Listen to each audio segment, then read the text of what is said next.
Here he is. Oh, hello. Mr. Jason Manford. All right. Well, Good stuff. Hi, I'm Rachel. You all right? Nice to meet you. Nice to meet you. Look a bit shocked and bewildered then when you walked in. He was like, what's this all about? With the red lights on, it feels weird. I'm dumbfounded. There you go.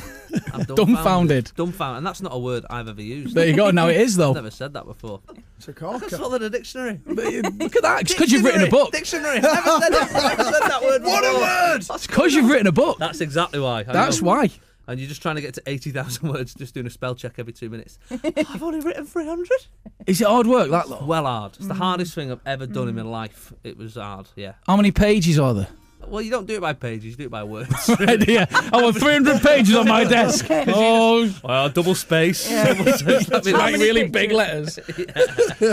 Yeah, font 12. Yeah, that'll do. There's 300, and we've done one chapter. We've got. We'll talk about the book in a minute and the DVD All right. and the tour and everything. Yeah, yeah. But can I first say thanks for coming in? It's all right, no worries. It's an honour to have the local legend, the boy done good. Yeah. Well, thank you. Well, you are. You're up there, I stratosphere. feel like legends have to be dead. Do you know what I mean? Well, no, that's morbid. That I know what you're you're a saying. living legend then. Yeah. What I do?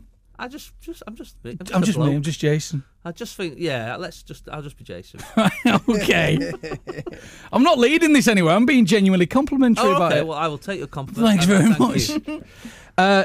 You're looking actually quite fresh considering you were gigging last night. I know. I was at the where was I? Echo. Thank you. Echo. I was actually an Echo there. That was amazing. Do you when you finish a gig? Is it proper rock and roll where you leave the stage straight into a car and you're off? No, not at all. No? Actually. No, I do. Well, because I've got the book out, I'm doing like book signings in the foyer straight afterwards.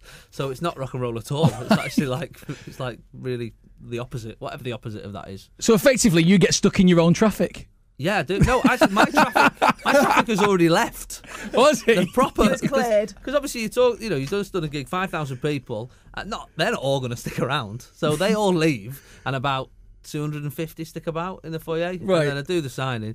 So by the time I'm leaving, there's no traffic. It's not. Everyone's gone home and they're My in bed. traffic has already left, but that would be awesome. I've seen that happen. Did you yesterday get stuck in traffic on the way to the? I did, actually. Because I came last night and I absolutely loved it. It was brilliant. Oh, nice one. Basically, the only problem was, in all seriousness, it took me just under 2 hours to Right. get down the M62, which was an absolute nightmare. To the point where when I arrived, parked up, got in there, got a couple of beers, shuffled my way to the seat and everything, and the first thing that I heard you say was, "Right, that's it for the first half. We're going to have a 25-minute interval." I was like, blooming heck! Sorry, man. So I missed the whole first half. So I can only apologise. Now, funny happened. well, I'd like you to do first half if you can, because I loved it. So what I do a thing about having kids and that. I've got this. There's a toy in the house that keeps making a noise. We don't know where it is.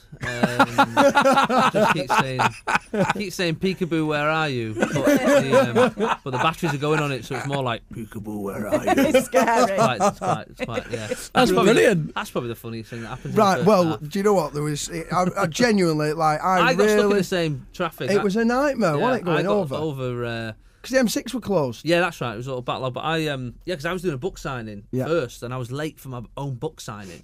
Rock and People roll stood that, in the rain. Oh. I felt like a proper diva. Like I was going, I will be there when I'm there. Yeah. Just and wait. Ended up. I just bought everyone a donut in the end just to keep them happy. With people queuing up with the book and it was going to pulp in their hands because you haven't turned up. Luckily, it's hardback, waterproof. Although his mate did see one of your warm-up gigs. Yeah, Oh, this And is, you only had half a joke at this warm-up gig. And they want to know if you've completed it yet. he saw you at Right. Bury Met, and he Yeah. was really peeved off with the traffic because he thought he might have missed the ending to this joke, you see, Okay. because we were on our way over. And you were at Bury Met, and of course it was one of the gigs where you're trying out all the new stuff Yeah, and yeah, everything. yeah. And he said you picked up a post-it and went, curtains are blooming expensive, and then you went, and I've not. Then that's that one. That's the. And he You didn't said have an end to it. He said to me, "I want to know if he comes in tomorrow. I want you to ask him about curtains being expensive, and see if that ever turned to anything." No, it never turned to anything. That's Oh. Sorry to disappoint, but that's the way it works. Because obviously, when you first start the tour, so I do about a month of. We do like a month of just charity warm-up Yeah. gigs really. So it's like a £5, And then you just donate it. So you sort of even if people feel ripped off of a £5, you go, it's not for me. I'm not. It's for the children. Think of the kids. It's for the children. So I do a month of them, and it is literally I've got a piece of paper, and I'm like just looking at these things, these ideas that I've jotted down, and you're just saying them, and the pressure of being on stage, your brain sort of just finds something. But then sometimes you do just end up going, curtains. What's all that about? Peter Kay. What's all that about? Moving on. It's exciting actually, and then you do end up with, like you said, with half a joke sometimes, where you think sometimes you think it's a joke. I was only chatting about this morning with another comic, and who? Go on, name drop. It was with Peter Kay. Actually. Oh, you seem to have dropped a name. Forced the name out of me. I was only speaking to Peter Kay this morning, and he happened to say, I said, Pete, have you got an end for this joke? Curtains, they're expensive. Back on me. You asked him. You forced that out of me. I was playing it down. That was a bit Told you, mean, I loved it last night, and I'm Team Manford now, thanks, Rob. mate. Come on, what we talk to Peter Kay about I'm telling then? you now. I'll tell the to in private. That'd be great. Yeah. We were just discussing about jokes and writing jokes and developing jokes, and the problem of sometimes when you record your DVD and then you're carrying on touring and you start filling out and fleshing out jokes post DVD sort of thing, and then I said to him there was a weird point where I had one joke which was when you have kids and the next day they just let you go home like fresh, just brand new, and you're like, I just want to stay here really. And I had this joke where I'd say, it's weird because you're driving home, you think, have I strapped him in right? Have I put him in the right place? You know, you're going about 4 miles an hour, you're crying, his tractor's overtaking you, there's people walking past you on the pavement. And that was it. And that was a joke. And I did that for about 3 months thinking, that's a good joke. That's fine. And then at one point I realised that's just a sentence. There's no actual punchline to it. And so, you know, then I sort of one night just sort of said, you know, you're driving, the tractors are overtaking you, people walking past you on the street. Every time you go around a corner, you can hear the baby moving about in the boot. And it's Boom! you go, okay, That's it. That's the one. now it's a joke. Yeah. So it is odd sometimes when in hindsight, you think, I can't believe I just said that sentence for 3 months and just.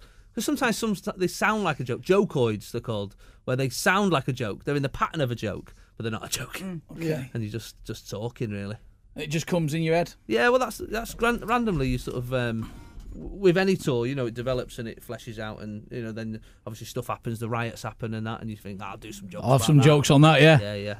You missed that. Yeah, mate. Well, that was in the that first beginning half. bit, right? I was absolutely gutted, honestly. I'll tell you that one again. I said I was looking forward to them using the water cannons in the streets on all the scallies and that rioting. I said, and then somebody in the press said, "Oh, you can't use water cannons because it makes them angrier.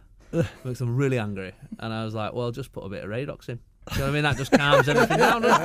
Can't be angry when you stink of lavender." Capital FM, Manchester's hit music station. Here we go.